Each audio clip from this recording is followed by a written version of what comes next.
Bonjour à toutes et à tous, j'espère que vous allez bien. Aujourd'hui une vidéo plus courte, du moins plus courte que celle que je fais d'habitude, je m'y engage, pour vous parler de la fameuse crypto-euro.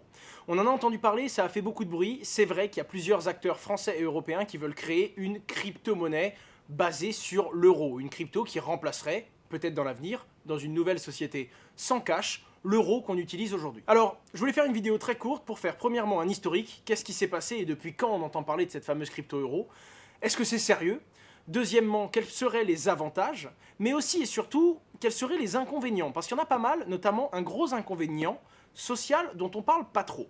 Est-ce que c'est vraiment dans notre intérêt à nous? Et ensuite, c'est quoi des inconvénients et les avantages? Mais surtout pour qui? Car en fonction du point de vue qu'on a, que ce soit le point de vue du citoyen ou le point de vue du gouvernement, il y a des avantages qui n'en sont pas de l'autre côté, si vous voulez. Donc c'était vraiment important de faire un petit point assez court sur ma chaîne pour parler du crypto-euro et où on en est sur ce sujet en fin 2019. Je vais utiliser des petits papiers pour cette vidéo parce qu'il y a pas mal de termes complexes et il faut surtout que j'en oublie aucun.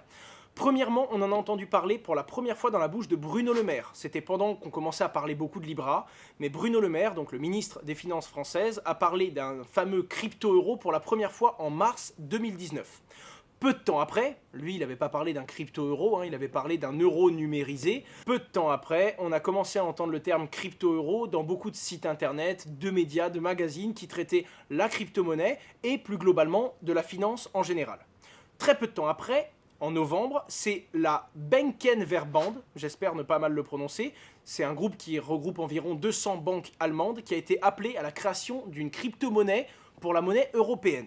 Donc là, ça commençait à faire du très sérieux et pour le coup, ce sont vraiment des acteurs, des gens de l'administration, des gouvernements et directement le réseau bancaire en général qui appelaient à la crypto-euro. C'est pas simplement des idées qui viennent du peuple, de monsieur tout le monde, c'est vraiment à l'inverse, c'est vraiment l'administration et les écosystèmes eux-mêmes des gouvernements qui commencent à appeler. Donc c'est quelque chose de très sérieux, on n'est pas sur une simple idée ou sur un stablecoin basé sur l'euro, on est vraiment sur l'écosystème lui-même qui veut se développer. Et vous allez voir pourquoi. C'est ensuite Christine Lagarde, la présidente de la Banque Centrale Européenne, qui elle a parlé pour la première fois d'un euro tokenisé. Et un peu de temps après ça, c'est-à-dire début décembre 2019, il y a quelques jours, c'est carrément la Banque de France qui elle a parlé d'une crypto-euro et de la possibilité d'aborder et d'utiliser un jour ce genre d'actif. Donc c'est quelque chose de vraiment très sérieux qui est prononcé, utilisé et sur lequel se penchent des vrais acteurs. On n'a pas trop d'écho encore de la plupart des pays européens. Il y a l'Allemagne qui a fait un peu de bruit. On en entend beaucoup parler en France. J'ai hâte de voir comment ça va se dérouler sur 2020, mais c'est un sujet très sérieux qui va être traité très sérieusement, je pense, dans les prochains grands débats européens. Alors un petit truc quand même à préciser, après la Banque Centrale Européenne, la Banque de France, elle, a également parlé d'un crypto-euro, mais qui serait lancé en 2020 uniquement pour les institutions financières. C'est pas le même crypto-euro dont parle tout le monde. D'ailleurs, il y a crypto-euro, euro tokenisé, euro numérique. Vous allez voir qu'il y a différentes formes et tous ne parlent pas de la même chose. C'est ça qui est le plus, j'allais dire inquiétant, mais pas forcément. C'est juste que pour l'instant, tous les acteurs ne sont pas encore alignés. La Banque de France, elle envisage au plus long terme d'instaurer une monnaie numérique en général, que ce soit crypto-monnaie, donc monnaie basée sur la blockchain, ou non. Et donc de se diriger vers une société sans cash. Qu'il n'y ait plus de liquide, qu'il n'y ait plus de billets. Et c'est là-dedans qu'il y a beaucoup d'avantages, mais qu'il y a aussi énormément d'inconvénients, surtout pour le citoyen. Autre point dont on a beaucoup moins parlé sur le web, la Banque publique d'investissement, BPI, c'est un groupe privé, d'accord? C'est un groupe, une entreprise privée, dont l'État a une participation, c'est-à-dire que l'État a une part de l'entreprise, mais l'entreprise garde une gouvernance privée, pour l'instant, du moins partielle. Eh bien, elle aussi est amenée et est intéressée à créer un crypto-euro. C'est pour moi d'ailleurs dans tous les acteurs qu'on a entendus, l'un des acteurs qui est le plus pertinent à créer une crypto-monnaie euro. Vous le comprendrez quand j'aborderai les inconvénients de cette monnaie, puisque j'ai vraiment peur de quelque chose, une chose qui est vraiment effrayante, et je pense que si c'est la BPI qui crée un crypto-euro, ce sera du moins beaucoup moins effrayant pour les citoyens et pour les gens qui peuvent l'utiliser, ou qui peuvent à la fin subir ce crypto-euro. Les avantages, les inconvénients, et surtout le pourquoi du comment. Alors dans les avantages, il y en a un paquet. Premièrement, la sécurité. Pour la première fois, en se basant sur la blockchain, qui est une technologie basée elle-même sur la sécurité à la base, je vous le rappelle, on se retrouve enfin à avoir un moyen de créer un euro numérique ou crypto-euro sans avoir de doute au niveau de sa sécurité. On pourrait, grâce à cette technologie, l'utiliser. En plus, l'inflation serait mieux contrôlée. Alors vous le savez, l'inflation, c'est ce qui en gros crée naturellement au fil du temps une perte de la valeur, c'est-à-dire qu'un euro aujourd'hui a plus de valeur qu'un euro dans un an. À la base, le livret A, qui donne un petit rendement aux Français, est fait pour combler l'inflation. En ce moment, il y a beaucoup de problèmes dans le sens où les 0,75% d'intérêt sur les livrets A ne comblent même plus la réelle inflation qui, elle, est légèrement supérieure. Ça permettrait donc aux différents pays européens ou au pays lui-même qui l'utilise, encore une fois, on ne sait pas ce qui va se passer, de mieux, eux, contrôler l'inflation de cette monnaie. La lutte contre le blanchiment d'argent. Au début, ça faisait peur, Bitcoin, crypto-monnaie, blanchiment, mais en fait, on s'est rendu compte que maintenant qu'il y a une traçabilité et qu'il y a des KYC, c'est-à-dire qu'on récupère l'identité de la personne qui veut acheter ou qui veut vendre sa crypto-monnaie, eh bien, au contraire, c'est un outil qui est très fort pour lutter contre le blanchiment d'argent, et pour le coup, il y a des transactions en cash sur lesquelles on ne peut pas avoir l'œil, alors que si c'était sur la blockchain, le gouvernement verrait tout, et donc plus de blanchiment d'argent. Là, vous venez de comprendre que ça crée un nom de problème. C'est l'inconvénient dont je vous parlais, mais on en parlera quand on arrivera aux inconvénients. Principalement, c'est la praticité, le fait que ce soit pratique d'utiliser. Alors, oui et non, pratique pour nous qui connaissons cette technologie, bien sûr. Pour mes grands-parents, je ne suis pas sûr que le crypto-euro serait plus simple à utiliser. Encore une fois, il n'y aurait pas de choc de génération, on y irait étape par étape. Je vous rappelle qu'on peut encore déclarer ses impôts par papier et qu'on n'est pas obligé de tout déclarer en ligne aujourd'hui. Les gens ne sont pas idiots, ne vous inquiétez pas si vous avez un peu peur de cette nouvelle technologie, parce que ça va trop vite, il y aurait un temps d'adaptation et tout le monde ne serait pas obligé d'utiliser le crypto-euro du jour au lendemain, évidemment. Mais en tout cas, il y aurait un côté pratique, un côté enfin, ce serait vraiment simple, vraiment rapide, et ça ferait gagner énormément de temps dans énormément d'administration et d'échanges entre les gouvernements, le système bancaire, les particuliers, mais aussi le système bancaire centralisé. Comme vous le savez, il y a la Banque Centrale Européenne qui régit et qui travaille avec toutes les banques autour. Eh bien, ça permettrait d'avoir un dialogue bien plus intéressant. À côté de ça, il y a également le gros souci de la souveraineté. Et c'est d'ailleurs l'un des deux gros points qui font que c'est important et que l'administration est d'accord pour créer un crypto-euro, c'est qu'actuellement, le gros du système économique et financier mondial est basé sur le dollar américain. Ce qui donne un petit souci dans le sens où une grosse partie de l'économie n'est pas vraiment souveraine et est totalement asservie au dollar américain.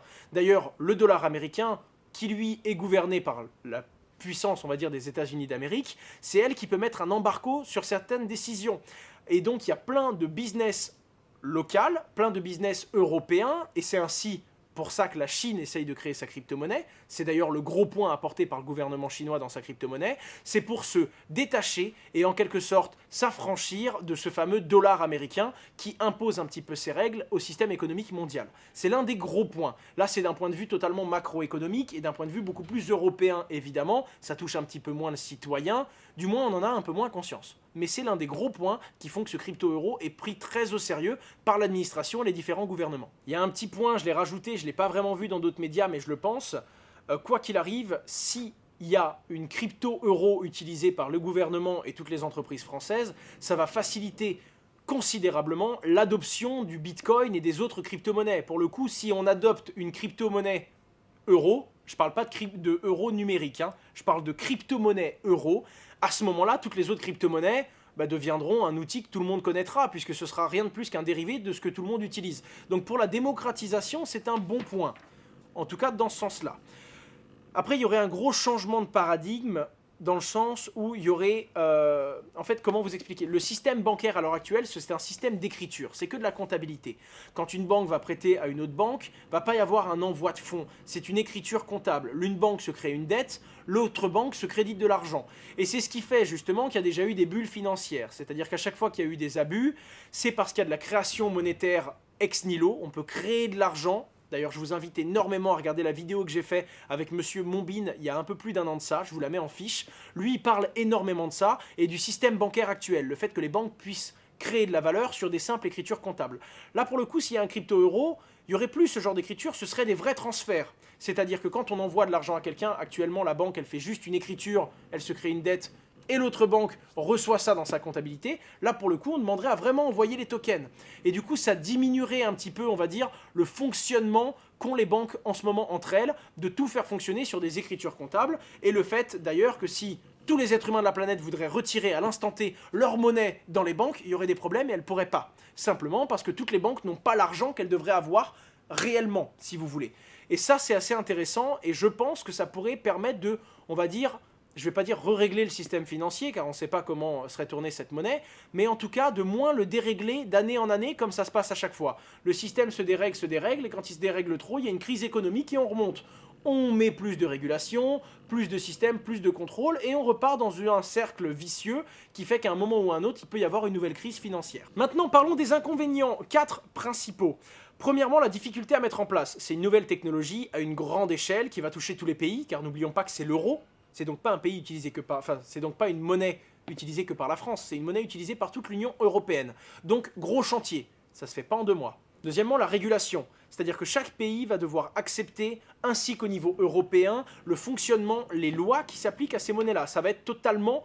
Là, on rejoint le premier point qui va être la difficulté à mettre en place, mais ça va être, ne serait-ce que pour les textes de loi, l'encadrement de cette nouvelle monnaie, son fonctionnement à l'international, compatible ou non avec les pays qui n'auront pas fait la même démarche et qui ne seront pas dans l'Union européenne. Enfin, c'est totalement colossal à mettre en place, mais il peut y avoir des avantages. Ensuite, est-ce que c'est un inconvénient? Ça dépend du point de vue de qui. Je vous donne un exemple. Il y a une grosse perte de liberté et c'est le truc qui me fait le plus peur. Alors j'adore la crypto-monnaie et ses valeurs sont incroyables. Mais la crypto-monnaie dans le point de vue Bitcoin, c'est-à-dire décentralisée, gouvernée par une démocratie qui est applicable et qui n'a jamais été violée jusqu'à présent, quelque chose d'immuable et de transparent, s'il y a une crypto-euro qui est créée, alors là on parle d'une crypto-euro, hein, l'euro numérique, on n'est même pas dans la blockchain. On parle d'une crypto-euro, vraiment basée sur une blockchain. Elle sera jamais décentralisée. Je vois absolument pas le gouvernement dire ce sera totalement décentralisé, c'est les citoyens qui vont faire fonctionner la blockchain. Ce sera très probablement une crypto-monnaie bien gérée par l'État, qu'on soit bien d'accord. Ensuite, elle sera pas transparente, ou du moins elle sera partiellement transparente. Je pense qu'elle sera pire que de ne pas être transparente. Je pense qu'elle sera pas transparente pour les citoyens, mais transparente du côté de l'État. C'est-à-dire que eux vont pouvoir voir tout ce qui va se passer. Je suis pas en train d'accuser qui que ce soit, je dis pas que ça va se passer comme ça. Je dis juste que si ça se passe comme ça, c'est grave. Et là, Orwell, avec son ouvrage, je pense qu'il a de quoi se retourner dans sa tombe et se dire « Waouh, on peut tomber dans une société où on est totalement fliqué ». Déjà que vous le savez, petit à petit, quand on utilise de moins en moins de cash, beaucoup d'entrepreneurs, beaucoup de sociétés ont l'impression qu'elles n'ont plus aucun contrôle, puisque tout est tracé avec les transactions bancaires. Si maintenant on leur impose une monnaie où il n'y aurait même plus de cash et 100% de leurs faits et gestes est enregistré, on sait où vous dépensez votre argent, quand, à quelle heure, pourquoi, sur quel site internet, à qui vous l'avez donné, contre quoi. On pourrait bloquer plus que votre compte en banque, on pourrait bloquer tout ce qui fait de vous un être humain qui a de la valeur. On pourrait bloquer toutes vos différentes sources de monnaie en quelque sorte, car ce serait même plus un compte en banque, ce serait un compte géré sur la blockchain de l'État. Imaginez ce que ça pourrait engendrer comme inconvénient majeur et comme perte de liberté pour le citoyen.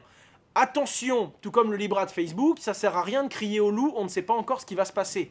On ne sait même pas qui va porter ce projet. Par exemple, je vous en ai parlé tout à l'heure, la Banque publique d'investissement, elle connaît beaucoup mieux les startups, puisqu'elle les finance, elle les aide, elle les développe. La BPI m'a moi-même aidé dans différents business. Ce que je veux vous dire, c'est qu'en fonction de l'acteur qui va porter ça, la Banque de France ne ferait vraiment pas la même monnaie que la Banque publique d'investissement, qui elle est gérée à la fois par la France, mais aussi par des acteurs privés et des entrepreneurs. C'est ça qui est vraiment intéressant. Donc il faut se pencher, il faut avoir tous les avantages et tous les inconvénients, il y a du bon et il y a du mauvais à prendre. Il faut voir en fonction de quel chemin on va emprunter.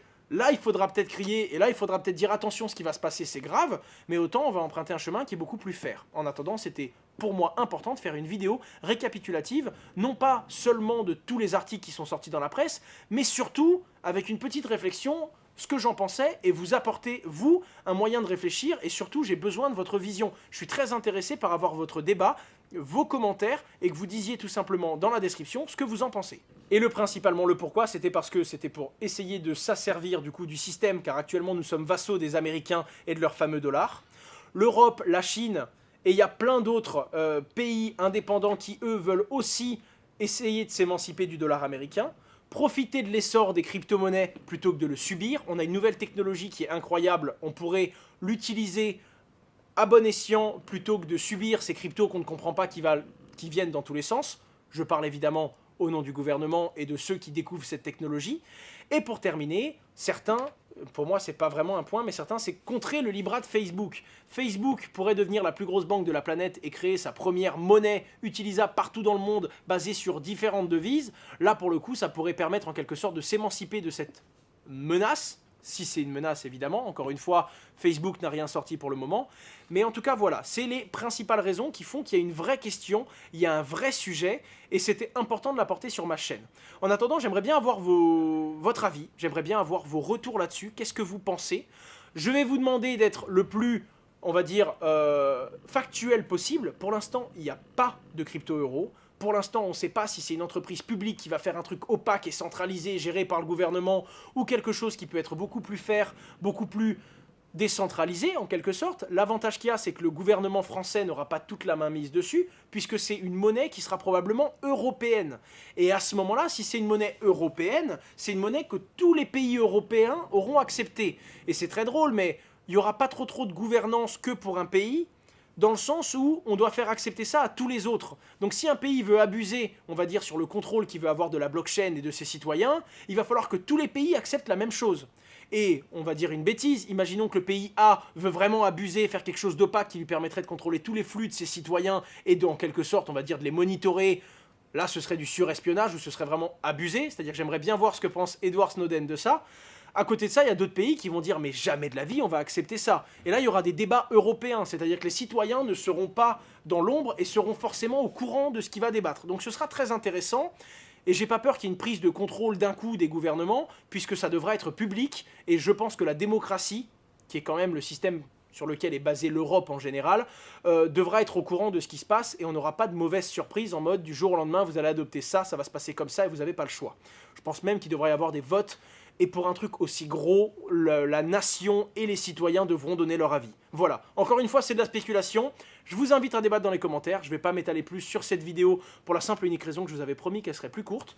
Je recommande juste CoinHouse qui a fait un super bon article sur la crypto-euro. Blockchain Partner, d'ailleurs je me base tellement sur leur article, il faut que je les cite plus souvent. Blockchain Partner qui a fait un super article.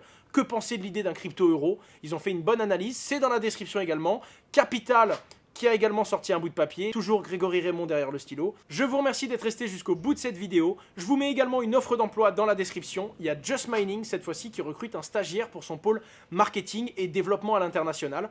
Je vous mets l'offre dans la description. Comme vous le savez, avant de les faire tourner sur les réseaux, mon LinkedIn et tous les autres réseaux sociaux, je préfère en parler dans une vidéo et partager ça directement à ma communauté. C'était Asher, j'espère que ça vous a plu. Et si c'était le cas, je compte vraiment sur vous pour vous abonner et pour activer les notifications. Au revoir, à très bientôt.